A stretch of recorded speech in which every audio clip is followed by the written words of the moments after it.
Theng Thrand, here we go. You asked for a video, I thought I'd give you a video. I hope you can see me and hear me because I am not really somebody that makes videos.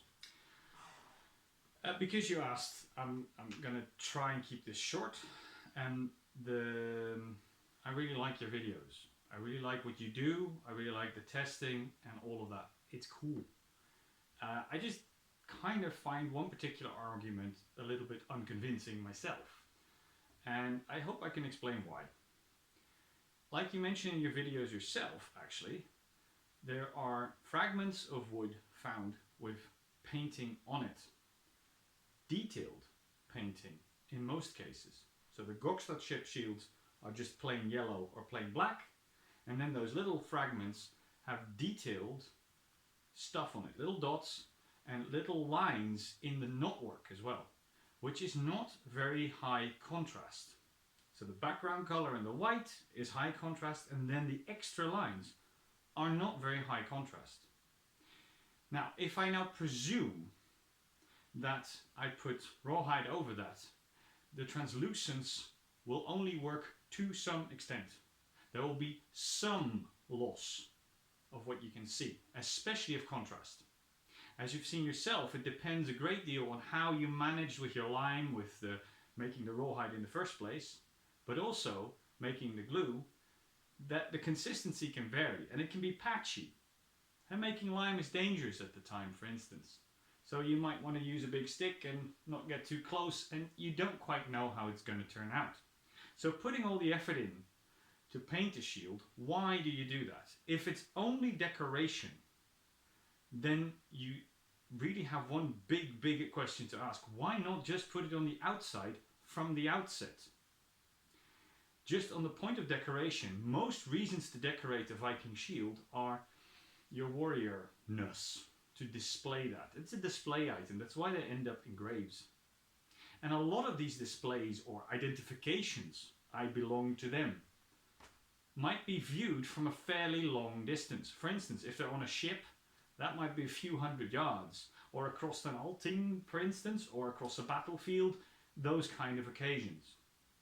And as a result, the contrast loss of just the translucentness of optimal condition rawhide will already mean that these details that were painted on these fragments will be lost. And depending on the angle that you hold the shield at, you will see less of it, which is a far smaller problem if you would simply paint the outside. So the 3D effect is negative to what they presumably would try to achieve with this decoration. Now, there might be some religious reasons that you just know it's there. That is different. That could be an argument, but I still don't believe that. For instance, if you want to go, I'm actually a Christian Viking and I have a cross on my shield, for instance, or I'm not one of those and I have not a cross on my shield, which was a thing within the period that is the Viking Age, which is a long time. You might want to display this, or you might do it for yourself. Anyway, putting the rawhide over it really doesn't help you with that. You might as well just paint after you put the rawhide on. Now there's one other problem. There's another reason to paint things, and that is to protect them from outside environmental things, like spray on a ship, for instance. Again, paint on the outside would do a better job at that than paint underneath the rawhide. I myself have had issues where I literally went on a bicycle to training, this is years ago, in Holland, where it can rain a lot, and the rawhide on our shields literally started softening under rain. It took us a couple of hours maybe. But that is an issue when you're sailing in a ship in the North Sea, that your rawhide might soften. So painting it makes sense. And a lot of leather and rawhide products throughout history have been covered with various paints and things like that for that reason. So on two counts, it is far more useful to do the painting at the end. You yourself had an issue with actually getting it visible, and you using relatively refined modern products as opposed to homemade stuff or locally made stuff at the time. So I don't necessarily think you can assume that their products were just better. Now, why is this important in the first place? The evidence presented is not evidence for your theory, but it's evidence that to some degree might or might not disprove your theory in those cases. And that's important. In those cases that we have paint on the wood. There might be other shields that don't have paint on the wood.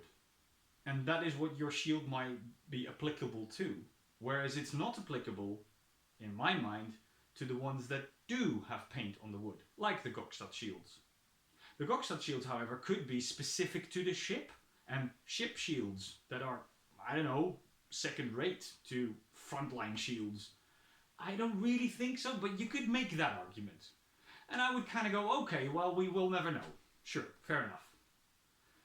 Now the problem again is the Latvian shield that is padded in grass. That will make the effect of the grass help you in some degree with the protective value. Now I agree that that's a complex issue. For instance, later shields, like this one that we made, this is planks with rawhide on the front and on the back with a terrible paint job. And this is strapped.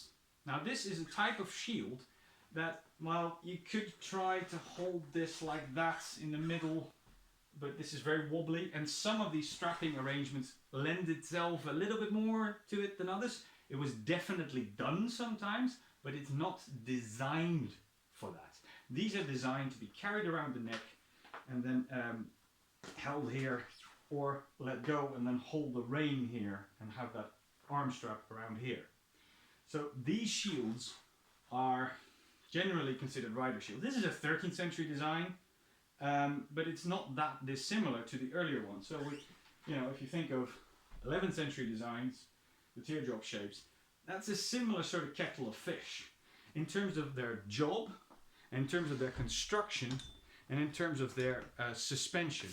As opposed to this particular center grip shield, this is covered in linen just because of practical reasons of it just holding up.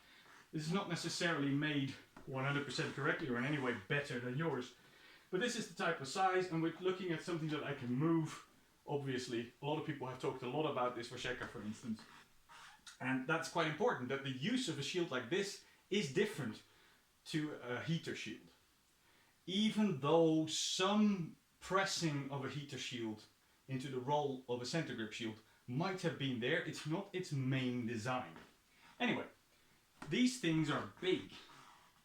This matters as well, because you need a piece of rawhide if you want to have a design underneath it. You don't really want a seam on this. And the original from Latvia, which has a wooden boss, which might or might not be Viking, that has a seam across it, and that's smaller than this one. This is a 91 centimeter shield, so that's fairly common for a shield in the Viking era. And finding a piece of rawhide that's big enough depends on the size of your animal. Now these days we have big cows. In Iron Age Europe, but even in early medieval or Viking Age Europe, cows were generally a lot smaller. So the hides were smaller.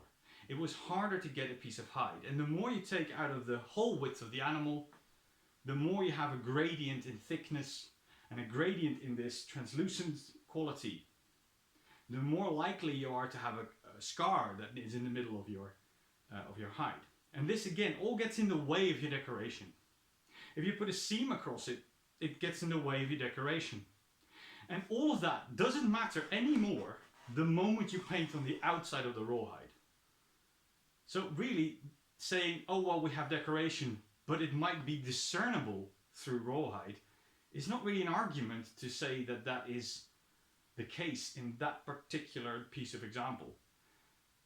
It still is rather unlikely. It's a very far-fetched thought, just because you would like it to be rawhide covered. Because a rawhide covered shield, like this one, is significantly stronger than its counterpart in weight made just out of wood.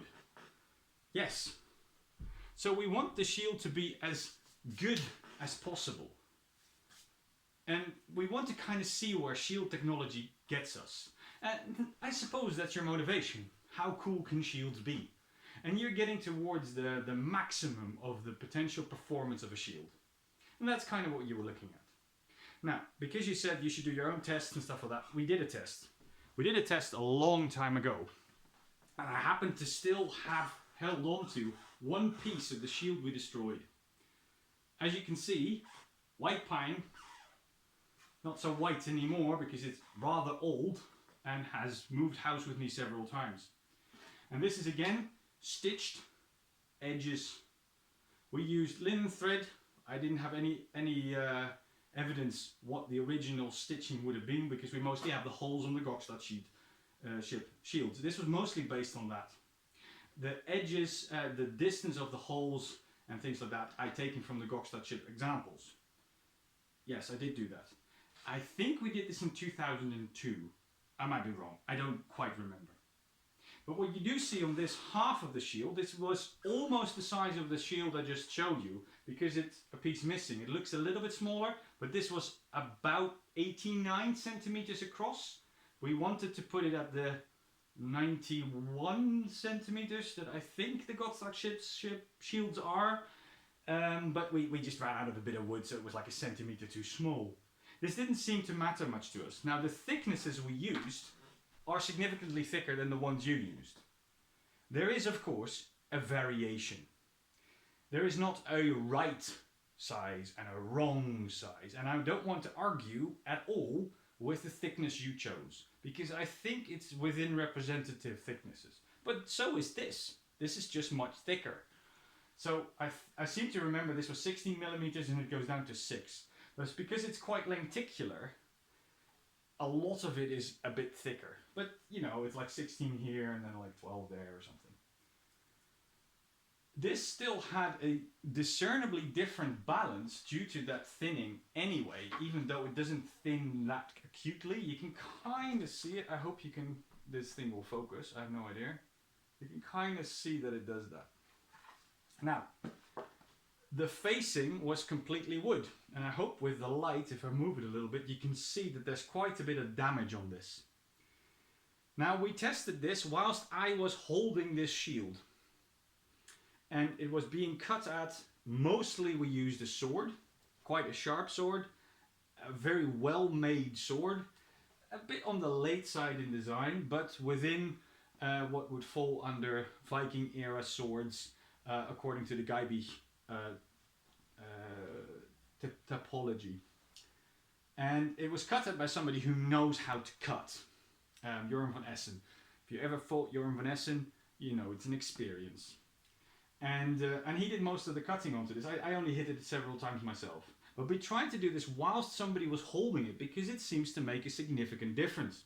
Initially we used the flat of the shield to meet the blows, and you see all these cuts in here. I don't know whether you can see the cuts across there, and some of these of course have now kind of degraded a little bit over the, well, quite a few years. 17 years ago that we did this, if not 18, and you can see that some of these have been pushed around a little bit. Now this was not glued together with the correct glue. Absolutely, your glue is much more historical, or much more likely to be historical at the very least. So I think you did a great job on that, by the way. I would believe you straight away. We use modern glue, but it didn't really matter because, for instance, if you can see, there's a split from here all the way to there in the middle of a board. So at some point the damage just split the wood in half. But it was held together by the rawhide and the stitching, and you can see that at several points the stitching has come undone, but it hasn't come undone enough. Here, for instance, we have a piece completely chipped off, just skimmed off the edge, and the rawhide kept everything together.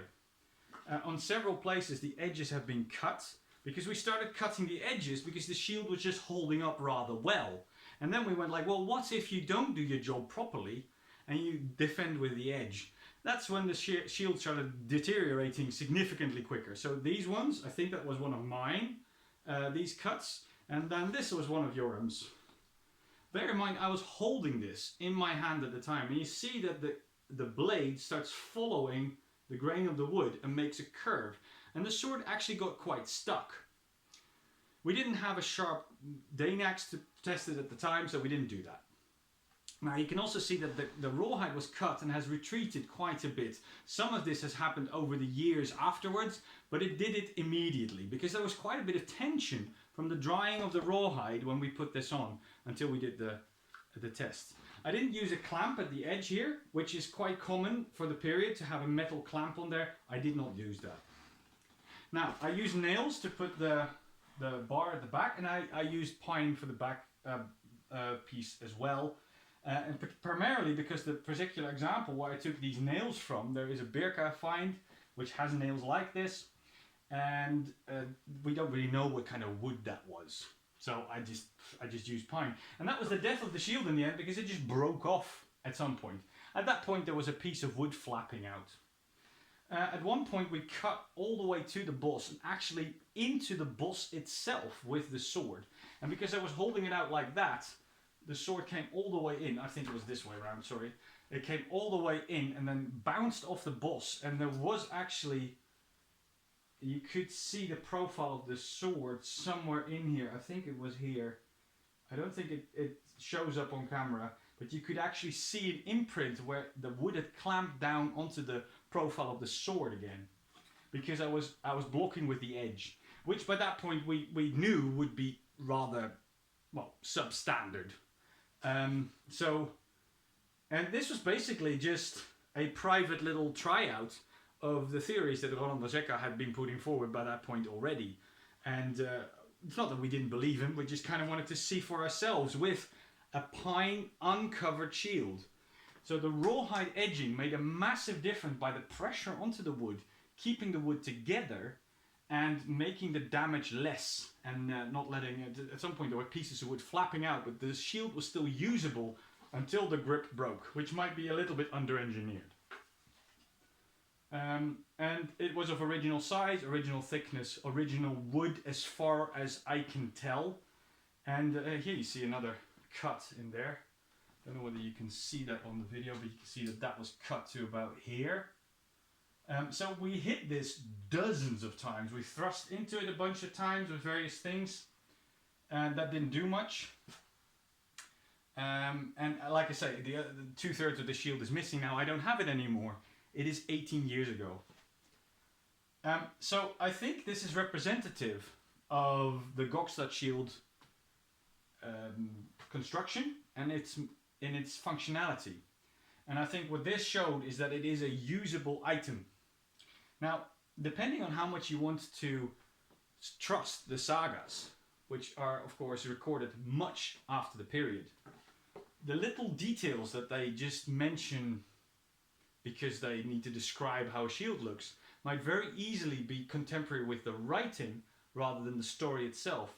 But some major parts of the narrative might be more original and more likely to be actually Viking. I think that's fairly reasonable. Now the question is, the explanations of shields being shattered and so many shields being destroyed in a fight, is that part of the main narrative, or is that just a detail that they would assume?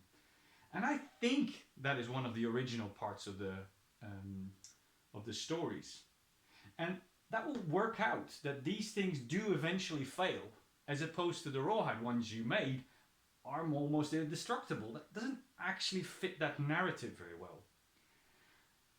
But more importantly, there was not one design of shield. Absolutely not. I don't think that. And this is probably towards the simpler, lighter, cheaper, less durable version.